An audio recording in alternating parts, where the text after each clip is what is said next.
When I went to seminary, I was fortunate, very, very fortunate, to be given a full scholarship.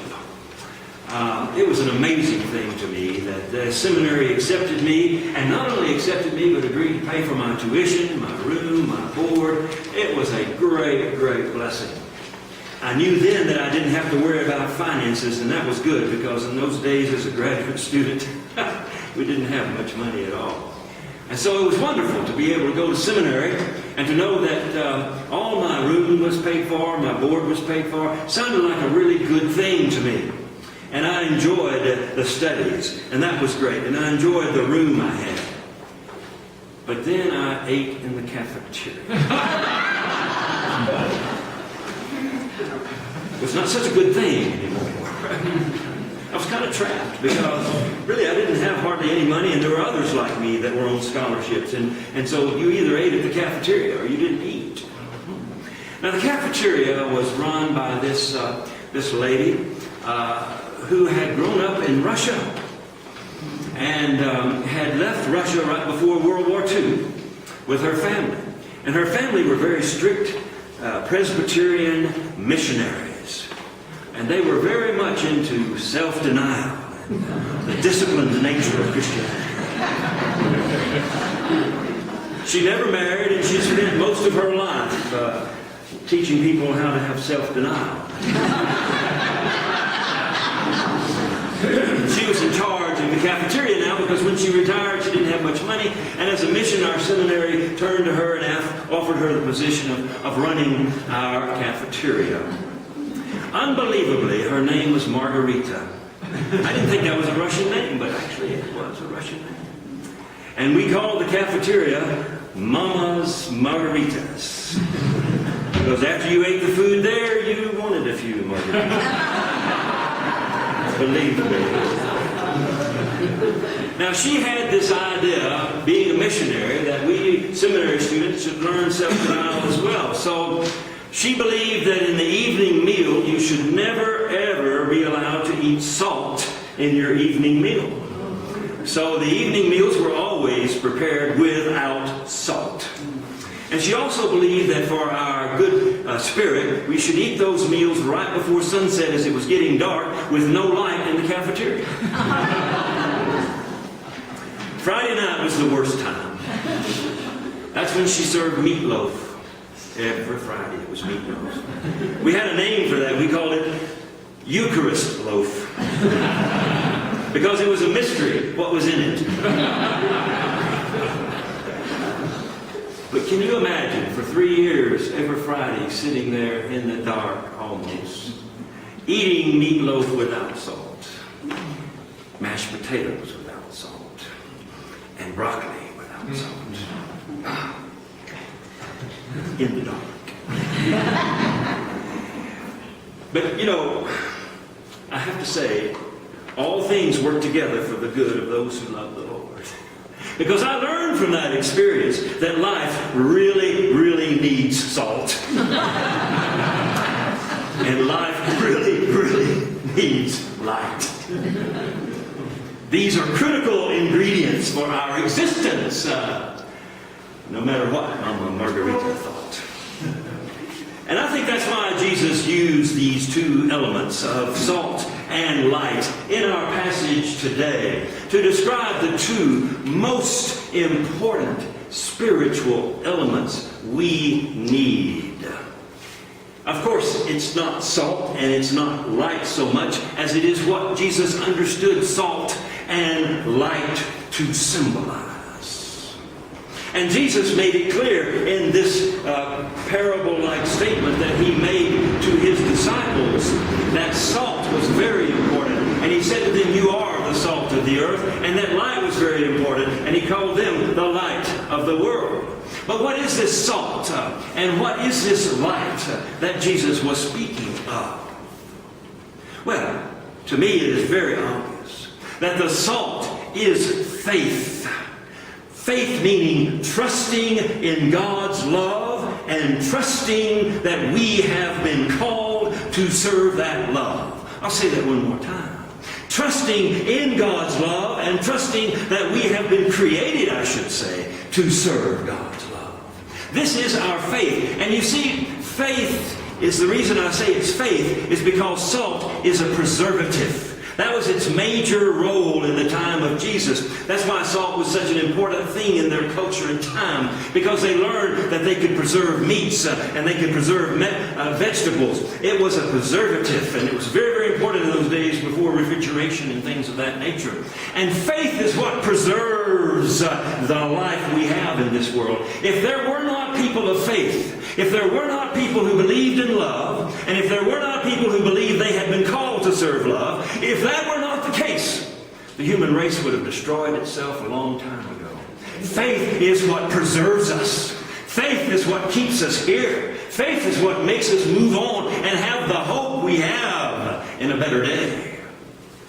And then Jesus said, you are the light. What kind of light would he be talking about? Candlelight, sunlight. What kind of light would he be talking about? He talked about it in terms of the light that is shown to others through good deeds. He talks in terms of the light that is shown through acts of love to others in this world. The light in us, the light Jesus referred to, is our desire to be helpful, useful, beneficial servants of others. It is that desire in us to cause others to know that we care for them and that we are here for them and that we will help them in whatever way we can. That's the light our world needs. That's the light that needs to shine in the darkness. That's the light we are, Jesus says. So here are the two elements, salt and light. But what they really are is faith and love. These are the two elements that Jesus understands are so important for life. For if there is no faith, there will be no us. And if there is no love, there will be no us. These are absolutely critical to us. And Jesus lets us understand that in this story we have heard read from the book of Matthew. And it's great and good news to know that. But what's even better news is to hear that Jesus says, you are the salt of the earth. You are the light of the world. He doesn't say you need to go out here and get some salt so that you can give the world some salt. He doesn't say you need to go out here and find some light so you can give the world some light. He says, you are already the salt of the earth, and you are already the light of the world. Maybe you don't realize it, but you are this. It's a being thing, not a doing thing. Not go out and do salt and do light, but be salt and be light, because that's who you are. He doesn't say you need to become that. He says that's who you are. You are salt and you are light. You are a person of faith and you are a person of light.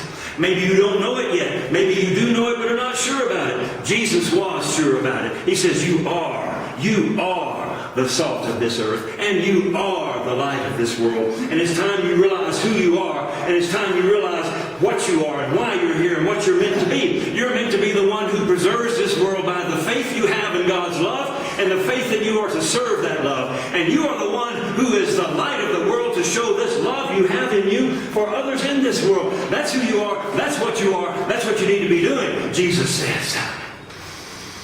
And it's great good news to know who we are and what we're supposed to be doing.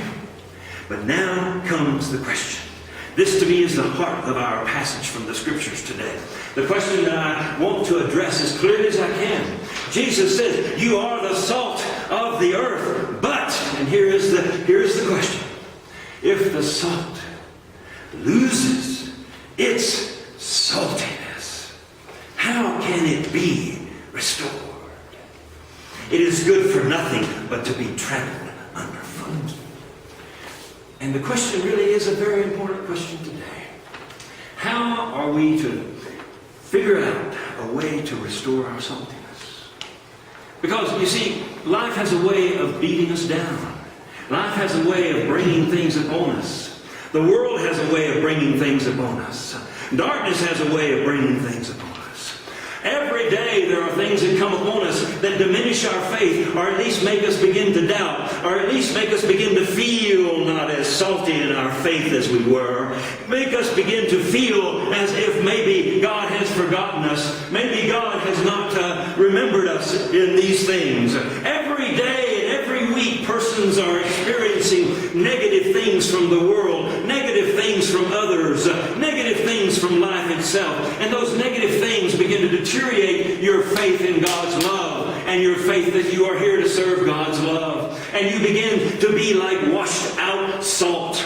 You used to have faith. You used to have a strong faith. But now these burdens you bear, now these despairs you have, now this difficulty you face is making your faith weaker and weaker and weaker. And your salt is getting less and less salted. And so Jesus asks the question, how are you going to restore your salt? What are you going to do? How are you going to keep from being beaten down by this world? How are you going to keep from letting your faith just begin to fade away and yourself begin to fade away from this world? What are you going to do? How are you going to do it?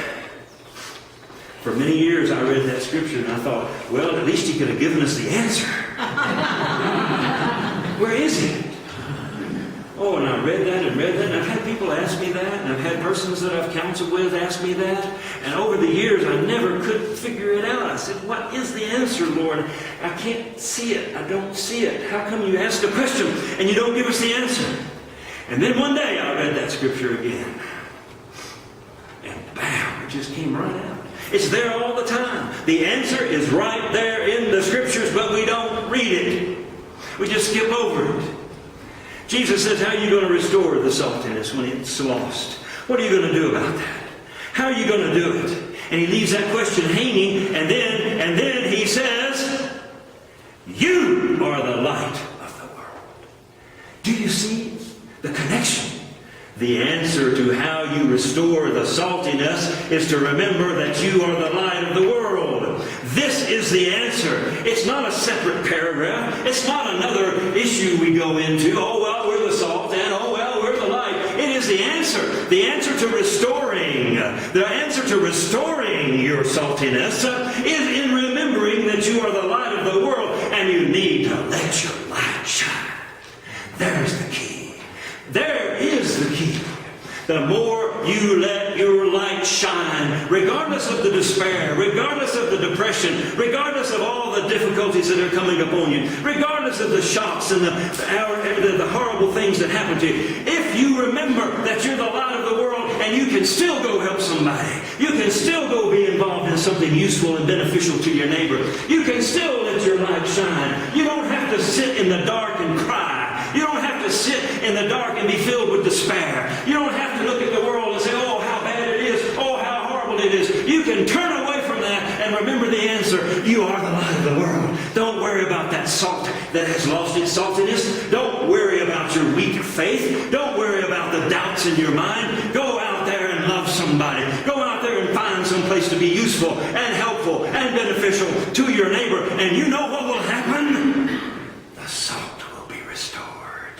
and your faith will come back like it has never, ever come back before. Stronger and greater than it ever was. You see, as human beings, we end up focusing on the wrong thing. We focus upon the negative. We focus upon the difficult. We focus upon the things that hurt us. We focus upon all that. When Jesus says, forget about all that. Remember, you're the light of the world. Go let your light shine, and all of your worries and your difficulties and all these other things that you have will be diminished. And you will not remember them. And you will find yourself rising up once again to say, I am a child of God. And I can be helpful. I can be useful. I can be beneficial to someone else in this world. And if you look, I can guarantee you, you will always find somebody in a worse position than you are. Absolutely. So there's the answer. I never saw it until that day in my office when I read that. And it just made me jump up out of my chair. Of course, the logic is impeccable. If your salt has lost its saltiness, shine your light, and your salt will be restored. This is the message. This is the message I think this scripture gives us here today, and why we have this understanding of salt and light. For 2 years I served in the interfaith fellowship ministry at the men's prison in Richmond, Texas, outside of Houston. I would go out there on my turn in the rotation and I would preach to the inmate population that came to chapel that day. It was my first experience of preaching to a hostile and angry audience. But it was a good experience. Because after I did that, preaching in a church was no problem.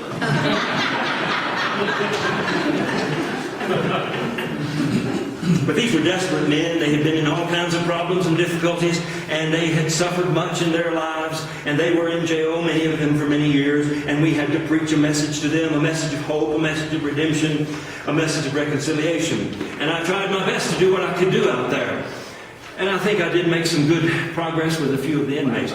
But my memory of that situation is a friendship I developed with another pastor that was preaching. We had several in the interfaith group from different churches, and we would take turns preaching. And one of the pastors was from the African Methodist Episcopal Church. AME is what we call that.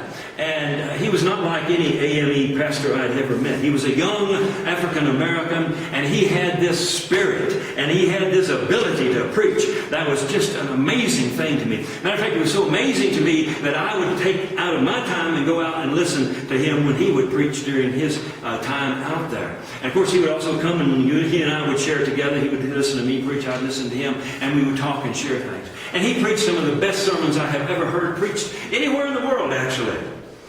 And one he preached one day, I have never forgotten the ending of it. He preached it on a day when one of the inmates, a young man that was only about 23 or 24 years old, had committed suicide in his cell. And it just shocked the prison population. They all had heard about it, and they were saddened about it, and they were angry about it, because the rumor had been that he was being sexually abused, and the guards weren't doing anything about it, and it was a horrible thing. And so they were even more angry that day than usual. And he stood up and he preached a sermon to them that I think shook every one of them.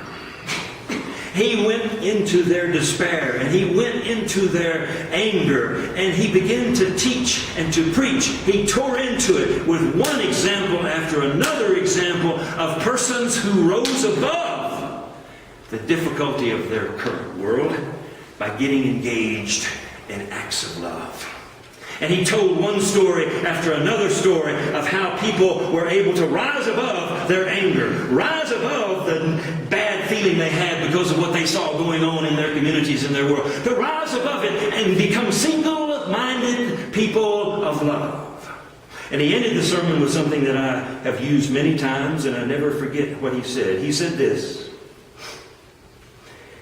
if your way has grown dark, and if you cannot find your way home anymore, go find somebody to love, and you will find all you need. Yeah, that was a powerful message. And it's a message I want to leave with you here today. It's this message of understanding that we are the light of the world. And when we exercise our destiny, when we exercise who we are, when we do what we were meant to be doing here, when we focus on that and not any of this other stuff that's going on in our lives that's causing us despair and difficulty and all of that, our salt will be restored and our faith will be great. Now today, we celebrate communion. And communion presents us with a wonderful opportunity to remember this truth. We have here the bread, and we have there the juice. And there's many different meanings of the bread and the juice, and we've shared many of those, and we've talked about many of those. But one thing we must remember is that this bread and this juice represent the worst thing the world could ever do. You know, people say, oh, the world's real bad today. People doing this, people doing that. What about the day the world tortured and killed God? How bad is that? Doesn't get much worse than that, my friends. When you torture and you kill the Son of God. There's a lot of bad things going on in the world today, but there's nothing worse than what this bread represents and this juice represents. And so what are we to do about that? How are we to accept these elements? Because these elements, really, if you understand them, should depress us, should make us filled with despair. My God, the human race tortured God, killed God, and buried God in a tomb. Wow, how bad are we? You see, we could focus on that. But there's something greater to focus on. And it's the light that Jesus had in his life and the light that he told his disciples they had in their life. No matter what the world might do to me, no matter how it might tear up my body, no matter how it might rip out my blood, no matter what the world might do to me, the light in me is greater than the darkness in this world. Say that one more time. The light in me is greater than the darkness in this world. And so when we come forward and take these elements today, let's remember that. Let's take them with a smile on our face, because we are the ones who remember that even though this is the body of God given for us, and this is the blood of God given for us, and the horribleness that represents, we know that when we receive those elements, it's a reminder to us that there's a light in us that is greater than any evil that might represent. And so we take these elements and then we go forth into the world to do the thing we really must do. And there's an old children's Sunday school hymn that I learned when I was, 4 or 5 years old. And here's what we need to do. This little light of mine, I'm going to let it shine. Amen.